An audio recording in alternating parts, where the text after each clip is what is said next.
Carl, une question qu'on se fait poser souvent, qui revient presque à toutes les conversations qu'on a avec des professionnels, c'est, bon, on sait que Isobloc peut être utilisé comme un élément de structure ou en revêtement. Puis la question qui revient constamment, c'est quand est-ce qu'on a besoin d'une structure, quand est-ce qu'on peut y aller 100% structurel, puis quel est le milieu entre les deux, qu'est-ce qu'on peut faire?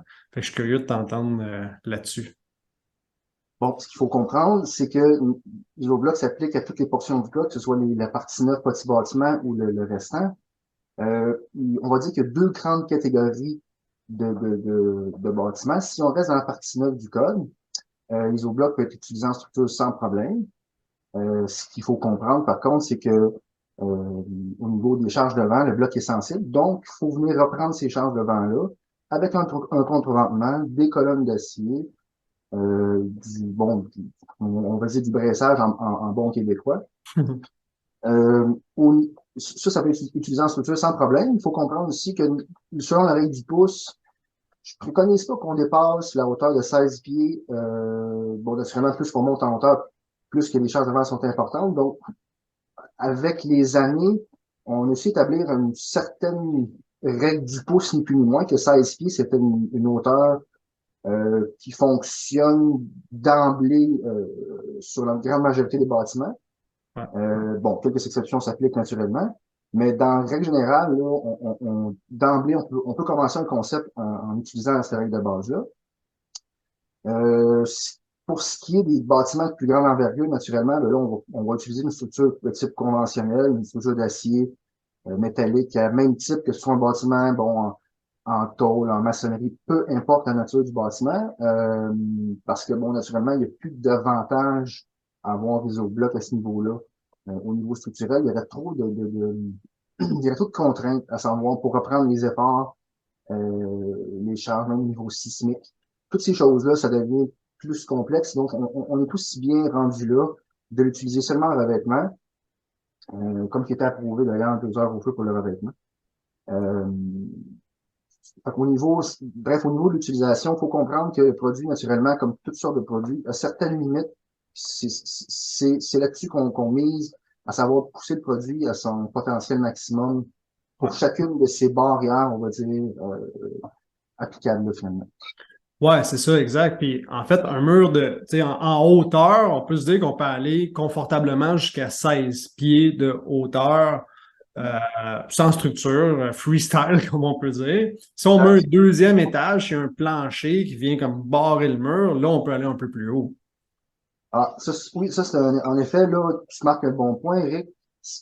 Quand je mentionnais, à savoir au niveau du revêtement ou de capacité portante du bloc, Euh, tout dépend si on a je vais appeler une boîte vide, ni plus ni moins, si on a un bâtiment de type garage qui n'a aucune division intérieure, Ouais. versus un bâtiment, exemple, résidentiel, bon, un paquet de divisions, un bâtiment qu'on va dire qui est pas type carré, qui a plein de discontinuités, bref, quand on n'a pas des longs panneaux longitudinales, naturellement, on vient limiter ces efforts au vent-là. C'est le bloc lui-même qui s'aide.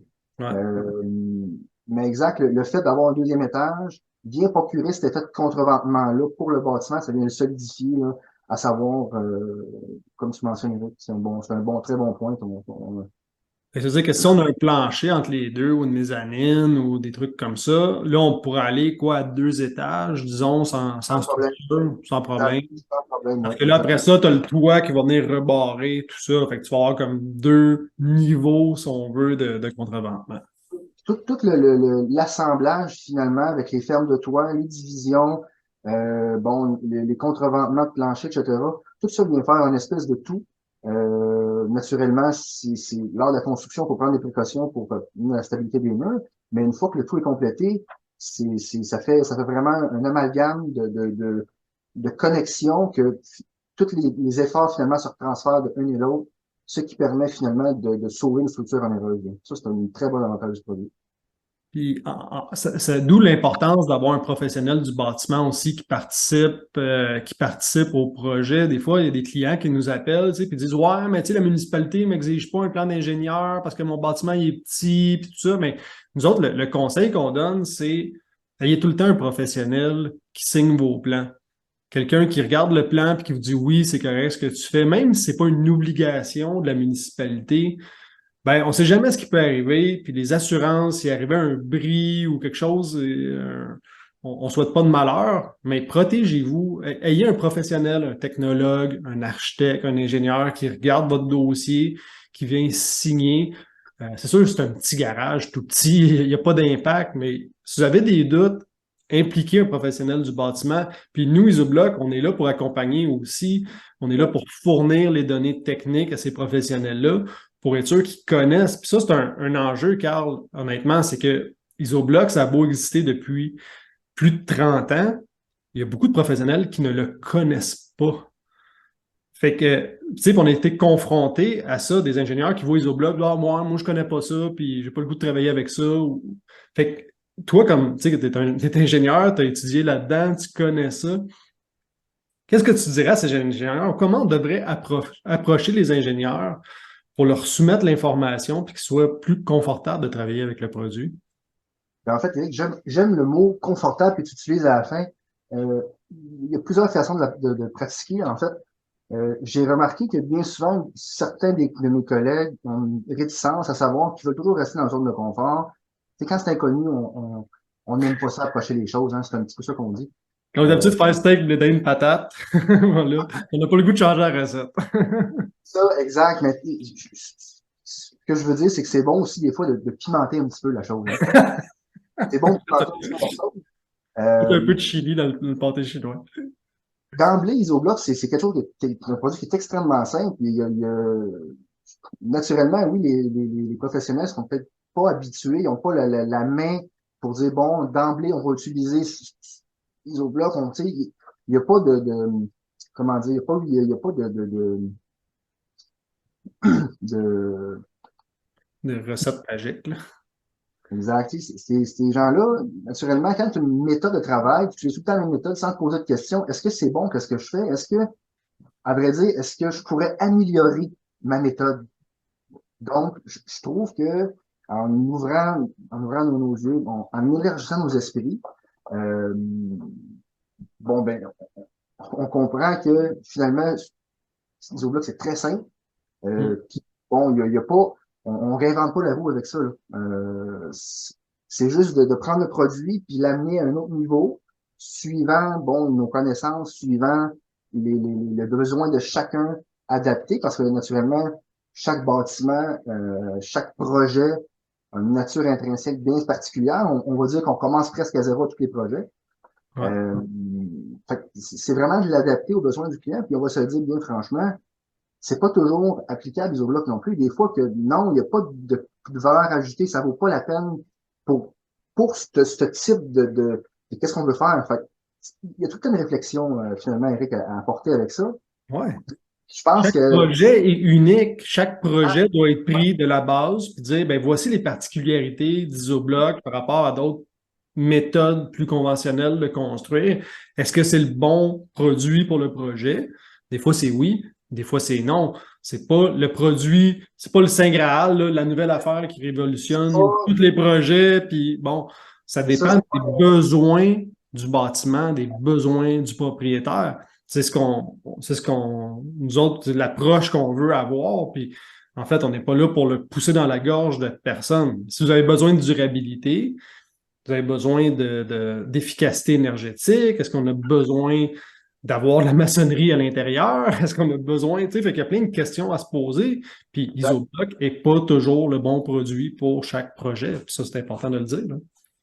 exact. J'aime ta façon de dire la chose. C'est si je veux résumer ton point très brièvement, c'est qu'un petit exercice de base à faire Ouais. au début du projet, à savoir oui ou non. C'est ça. C'est un petit peu ça. Ouais, très, très bon. Euh, Fait que aussi, pour ce qui est, tu sais, je veux dire, il y a une façon d'utiliser Isobloc comme élément structurel, fait que là, 16 pieds ou 2 étages. En termes de longueur, à partir de quelle longueur, à peu près, règle du pouce, là, mais à peu près à partir de quelle longueur on va vouloir mettre des contreventements ou des colonnes, je ne sais pas si c'est contreventement est le bon mot, là, mais on va vouloir venir mettre des petites colonnes pour supporter le tout. Bon, d'emblée, c'est sûr que quand on parle des bâtiments avec on va dire en structure, toujours naturellement, lorsqu'on utilise le produit de façon structurelle, quand on parle des hauteurs, bon, quand on parle d'un bâtiment de 8 pieds, naturellement, bon, on comprend que là, il n'y a pas vraiment de limite, étant donné qu'on sait qu'il va y avoir un toit par-dessus ce fameux mur-là. On ne fait jamais des 4 murs pas de toit. Ouais. Donc, on peut conclure d'emblée pour ce type de bâtiment-là, que c'est pas requis pour des mini-bâtiments à 8 pieds d'auteur, c'est-à-dire des petites stations de pompage, des petits bâtiments techniques pour les municipalités, un bâtiment utilitaire quelconque. Bon, bref, pour les bâtiments 12, 14 ou 16 pieds, ce que je préconise, la règle du pouce toujours, il faut toujours faire attention avec ça, mais d'emblée, on parle bon, des colonnes espacées soit au 15 ou au 20 pieds, dépendamment un petit peu de la localisation du bâtiment. Ouais. Ça peut être aussi, en fait, on parle de colonnes, mais n'importe quelle façon de reprendre euh, les charges horizontales devant. Donc, ça peut être aussi, par exemple, si on fait des cadres de porte de garage, tout élément finalement qui vient agir à titre de contreventement, on peut conclure que ça peut pas, c'est pas nécessairement être une colonne comme tu mentionnais, ça peut être aussi comme je mentionne, un cadre de porte de garage, mais Ouais. ça peut être également une division. Ça peut être, bon, ils ont, ils ont, il y a un paquet de facteurs qu'on peut utiliser, mais ce qu'il faut se rappeler, c'est que d'emblée, euh, on dépassera jamais plus qu'un mur de 20 pieds de longueur qui n'est pas supporté de façon latérale. Ça, c'est la clé qu'il faut retenir. OK. Fait qu'au-delà de 20 pieds, là, faut prévoir quelque chose pour venir reprendre les charges. C'est ça qu'il faut retenir. Exact, exact. Puis, Faut avoir ça en tête. ouais, c'est ça. Puis, en fait, aussi, c'est que des fois, quand on réfléchit le bâtiment, comme la semaine passée, on a collaboré là, sur un projet. Tu sais, c'était un garage ou un bâtiment 40 par 60, 20 pieds de haut. À 20 pieds de haut, ça dépassait, puis il n'y avait pas de plancher. Fait que là, ça dépassait un peu, disons, les limites du confort avec Isobloc. Mais là, en Exact. regardant le projet, en prenant un pas de recul, puis en regardant le projet, puis à force que tout le monde collabore sur le projet, mais là, l'idée est venue de dire, bon, on va faire un mur, on va faire sortir le solage de 4 pieds du sol.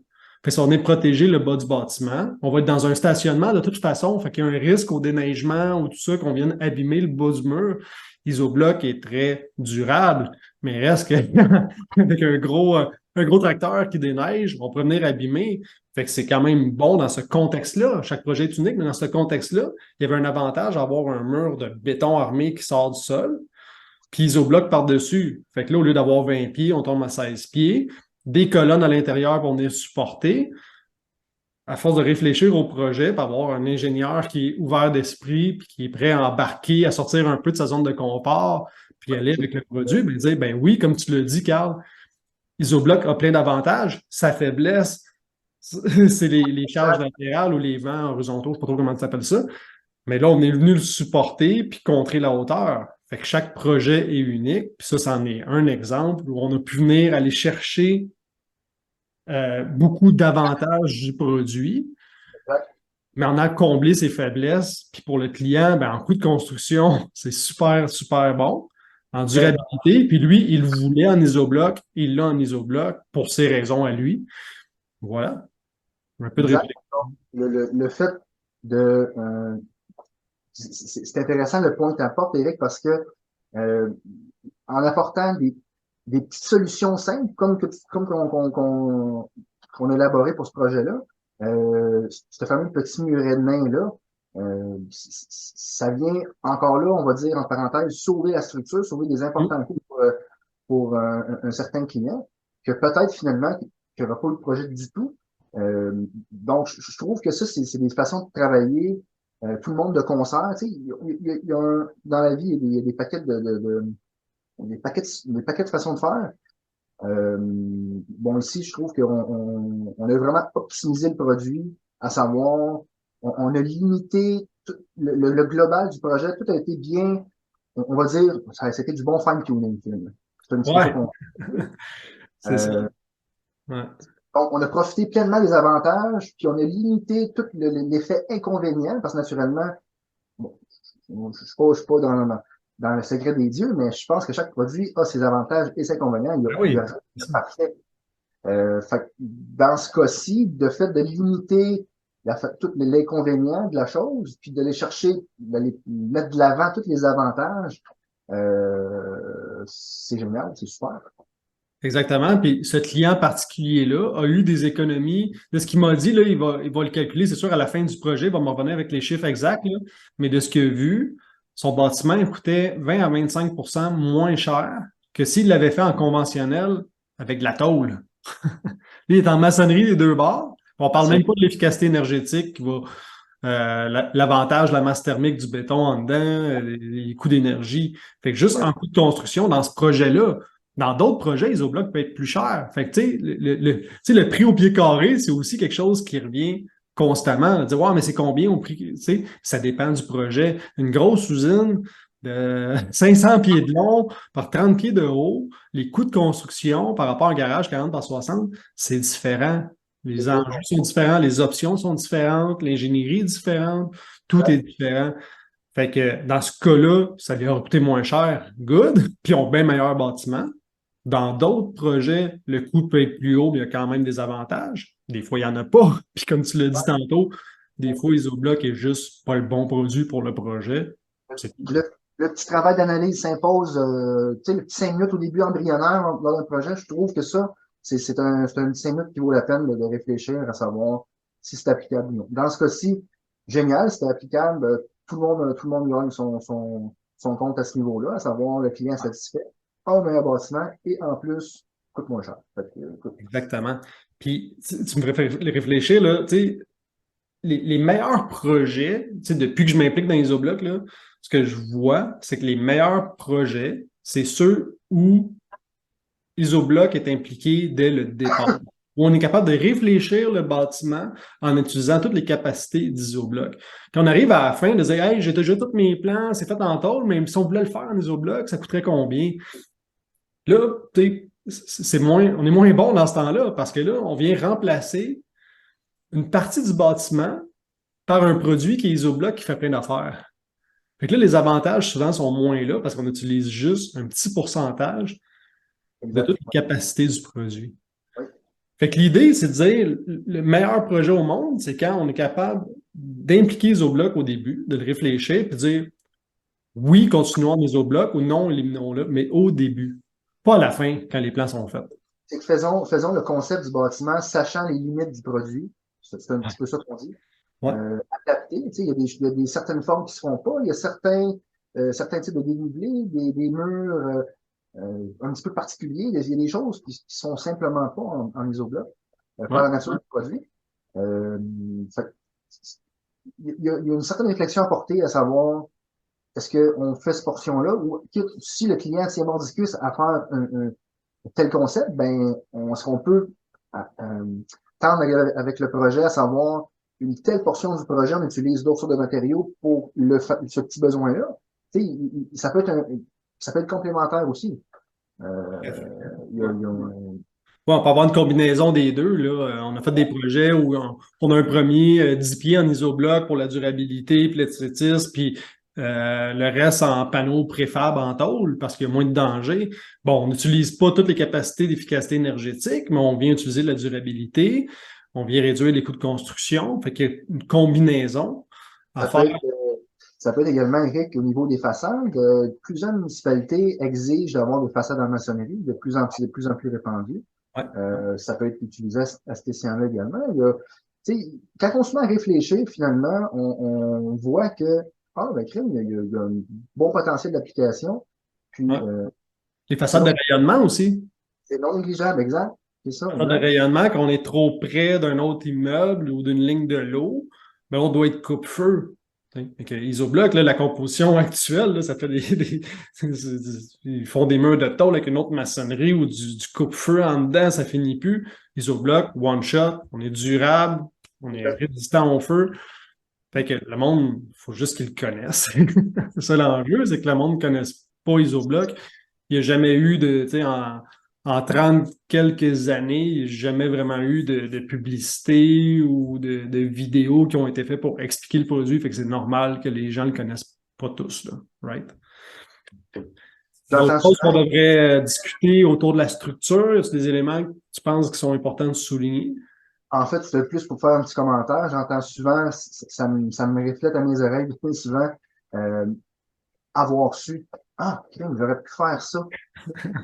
Ben, donc, je trouve que, bon, oui, comme tu viens de le mentionner, là, c'est ça. Et des fois, les gens se cassent le ciboulot à savoir quelle composition qu'on fait pour, naturellement, euh, venir, euh, venir rencontrer les critères du projet. Mais la réponse, des fois, c'est juste isobloc. C'est plus simple que ça, tu sais. Voilà, exactement. Parfait. Ben, merci beaucoup pour tes recommandations concernant les structures.